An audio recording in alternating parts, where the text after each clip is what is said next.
সুপ্রিয় বন্ধুগণ, হঠাৎ করে ফেসবুকে কিন্তু এই ধরনের নোটিফিকেশন কিন্তু প্রায় প্রোফাইলে চলে এসেছে। Your ability to earn is suspended. এই যে নোটিফিকেশনটা এসেছে, এই নোটিফিকেশনটার নিচে কী লেখা আছে একটু দেখুন। Your profile is no longer earning money to fix this, review your content and fixed any outstanding issues with your profile. 100%-এর মধ্যে 90% মানুষের ফেজে এই ধরনের সমস্যা কিন্তু ক্রিয়েট হচ্ছে। ফেসবুকের সামান্য একটা কারণ দেখিয়ে বেশিরভাগ মানুষের প্রোফাইলে যখন এই সমস্যা দেখাচ্ছে, তখন কিন্তু অনেকে কিন্তু অবাক হয়ে যাচ্ছেন এবং অনেক কিন্তু এটা নিয়ে অনেক টেনশনে পড়ে যাচ্ছেন। আপনি যে ইস্যুটা রেজ হয়েছে, সেই ইস্যুটার কারণে হয়তো আপনি খুঁজতেছেন যে কোন কন্টেন্টের মধ্যে আপনার সমস্যা এসেছে, পুরাতন কোন ইস্যু ছিল যে ইস্যুটার কারণে আমার এখানে সমস্যা এসেছে। Any outstanding issues with your profile. Outstanding issue বলতে অনেক আগের, অনেক পুরাতন যে ইস্যুগুলো, যে কোনো একটা ইস্যুর কারণে আপনার এখানে সমস্যা হয়েছে। যদি আপনারও এই সমস্যাটা হয়ে থাকে, তাহলে যে কাজটা করবেন সেই কাজটা হচ্ছে আপনাকে কিন্তু ধৈর্য ধরতে হবে।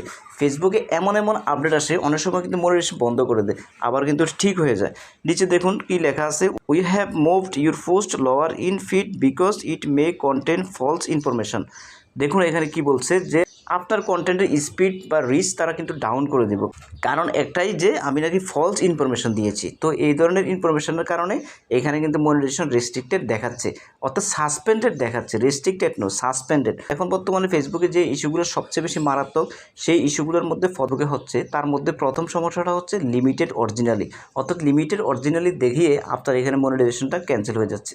দ্বিতীয় নাম্বার হচ্ছে ফ্ল্যাগ বিহেভিয়ার, অর্থাৎ আপনি এমন কোনো গাইডলাইন ভঙ্গ করছেন যার কারণে ফ্ল্যাগ বিহেভিয়ার এসেছে, আপনার মনিটাইজেশন কিন্তু রেস্ট্রিক্টেড করে দিচ্ছে। এবং কমিউনিটি গাইডলাইন ভঙ্গের কারণেও কিন্তু আপনার মনিটাইজেশন কিন্তু রেস্ট্রিকশন করে দিচ্ছে। আরও কয়েকটা সমস্যা হতে পারে, যেমন এআই যেহেতু এখন বর্তমানে খুব বেশি বেড়ে গিয়েছে, এআই ব্যবহার কারণে সতর্ক থাকতে হবে। তো ফেসবুকে এই ধরনের সমস্যা কিন্তু প্রায় কিন্তু হয়ে থাকে। তো এই ধরনের সমস্যা যদি আপনার প্রোফাইলে ক্রিয়েট হয়ে থাকে, তাহলে অবশ্যই আপনাকে একটা রিকোয়েস্ট করবো, সেটা হচ্ছে আপনি কোনো ধরনের কোনো কন্টেন্ট কিন্তু ডিলিট করতে যাবেন না, এবং কোনো কন্টেন্ট ইস্যু আছে কিনা সেটা জাস্টিফাই করে দেখতে পারেন যে স্পেসিফিক কোনো কন্টেন্টে আপনার কোনো সমস্যা ফেসবুক দিয়েছে কিনা ওইটা দেখতে পারেন। বাট এই মুহূর্তে কোনো কন্টেন্ট ডিলিট করার দরকার নেই এবং কোনো ধরনের রিপোর্ট জমা দেওয়ার দরকার নেই, কারণ রিপোর্ট যদি আপনি জমা দিতে যান, দেখা গেছে এখানে এটা যেহেতু কোনো হারে অনেকের প্রোফাইলে এসেছে, তাই কিন্তু আপনারও কিন্তু আসতে পারে। তো আসলে একটু ধৈর্য ধরেন, 2-1 দিন পরে হয়তো এটা ঠিক হয়ে যাবে। তো ভিডিওটিকে লং করবো না বন্ধুরা, ভিডিওটি কেমন লেগেছে, যদি একটু ভালো লেগে থাকে, একটু উপকার হয়ে থাকে আপনার, তাহলে চ্যানেলটিকে সাবস্ক্রাইব করবেন। ভালো থাকুন, সুস্থ থাকুন, দেখা হবে নেক্সট কোনো ভিডিওতে। আল্লাহ হাফেজ।